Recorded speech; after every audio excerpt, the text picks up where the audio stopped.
આ સ્થૂળ જગત જે છે તે સૂક્ષ્મ જગત સાથે જોડાયેલું છે. જેમ કે કોઈ વિચાર પહેલા મનમાં આવે છે. વિચાર ક્યાં આવે છે? વિચાર જોઈ શકાય છે શું? જોઈ શકો છો શું? ના. વિચાર સૂક્ષ્મ જગતમાં આવે છે, મનમાં આવે છે. પછી તે વિચાર અમલમાં આવે છે. કોઈના મનમાં પહેલા વિચાર આવ્યો, તે વિચાર પછી તેમણે અમલમાં મૂક્યો. માઇક્રોફોન બનાવ્યો, સ્પીકર બનાવ્યા, તે બની ગયા. કોઈના મનમાં આવ્યું કે ઠંડક પહોંચાડવી છે, કુલર બનાવ્યા. તેથી સમાજમાં, જો આ પ્રપંચમાં, દુનિયામાં તમે જે પણ કંઈ જુઓ છો તે બધાનું મૂળ શું છે? વિચાર. અને વિચાર ક્યાંથી આવે છે? આપણા અંતરમાંથી નીકળે છે. તો આ શબ્દ કેવી રીતે નીકળે છે? અત્યારે હું જે બોલી રહ્યો છું, તમને ખબર છે શબ્દ કેવી રીતે નીકળે છે? આત્મા બુદ્ધ્યા સમિત્યુક્તા. જ્યારે આત્મા બુદ્ધિ સાથે મળે છે, નો યુંક્તે વિભુક્તયા, તેની સાથે મન પણ જોડાઈ જાય છે. મન કાયાગ્નિમાદત્તે, મન શરીરની ગરમી સાથે મળીને મન કાયાગ્નિમાદત્તે સચ પ્રેરયતિ મારુતં. તો તે શું કરે છે? પવનને પ્રેરણા આપે છે. મન કાયાગ્નિમાદત્તે સચ પ્રેરયતિ મારુતં. મારુત સુરતિચરન મંદમ જનયતે સ્વરં. પવનને એવી રીતે નિયંત્રિત કરીને તે ગતિ કરે છે, અલગ અલગ રીતે ચાલે છે, તો એક સૂરની ઉત્પત્તિ થાય છે. જો બુદ્ધિ શુદ્ધ હોય તો આત્મામાંથી નીકળતા તમામ વિચારો શુદ્ધ જ હોય છે, સાચા હોય છે.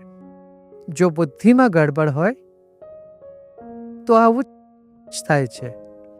દૂધ તો સારું છે, હવા પણ સારી નીકળી છે. જે બારીમાંથી નીકળી તે બારીમાં ધૂળ જમા હતી, તો અંદર ધૂળ જ ધૂળ આવી ગઈ. આ રીતે થઈ જાય છે. જો બારીનો જે કાચ છે વાદળી રંગનો હોય તો અંદર આવતો પ્રકાશ કેવો હશે? વાદળી રંગનો. જો બારી ખુલ્લી હોય, કોઈ કાચ ન હોય, અને જો કાચ હોય પણ ખરો પણ સ્વચ્છ હોય, તો સ્વચ્છતા પ્રગટાય છે. આવિષ્કાર ક્યાંથી નીકળે છે? આત્મામાંથી. વિજ્ઞાન હોય કે કળા હોય, બધાનો સ્ત્રોત શું છે? આત્મા. આત્મા બુદ્ધ્યા સમિત્યુક્તા મનો યુંક્તે વિભુક્તયઃ મનઃ કાયાગ્નિમાદત્તે સચ પ્રેરયતિ મારુતં. જેના શરીરમાં કોઈ ઉષ્મા નથી, ગરમી નથી.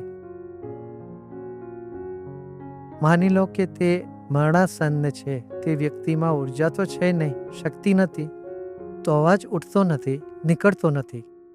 તો वो મારુત સુરતિચરન. તો તે હવા કેવી રીતે ચાલે છે શરીરમાં? આ બોલીએ તો તે એક અલગ રીતે ચાલે છે, એ બોલીએ તો તે બીજી રીતે ચાલે છે, છત તો તે બીજી રીતે ચાલે છે. હવાની જ આ અલગ અલગ પ્રકારની ગતિ છે. શબ્દ અને શબ્દથી આપણે અર્થ ગ્રહણ કરી લઈએ છીએ. એક જ શબ્દ આપણે જે રીતે, જે ભાવથી બોલીએ છીએ તેના આધારે જ તેનો અર્થ પણ અલગ અલગ થાય છે. પછી આ જે શબ્દ નીકળ્યો તે કોઈના કાન પર ગયો, કાનનો જે પડદો હતો તે ધ્રુજવા લાગ્યો, તે તરંગિત થવા લાગ્યો. પછી મગજમાં જઈને સમજ આવવા લાગી, બુદ્ધિ સુધી પહોંચ્યો.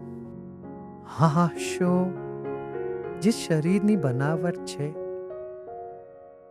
આ શરીરની જે બનાવટ છે અદ્ભુત છે. અદ્ભુત નથી લાગતું શું? કેટલું અદ્ભુત છે. કોઈએ કોઈ ગાળ આપી દીધી, તે ગાળ કાનમાં પડી, તે મગજમાં ગઈ, અને પછી ધડધડ બ્લડ પ્રેશર વધી ગયું, ગુસ્સો આવ્યો, જાત જાતની ભાવનાઓ ઉમટી પડી. આપણને આ બધું જોઈને આશ્ચર્ય થવું જોઈએ. જો તમે આશ્ચર્યચકિત થઈ જશો તો યોગ લાગી જશે, યોગ થઈ જશે, ધ્યાન લાગી જશે.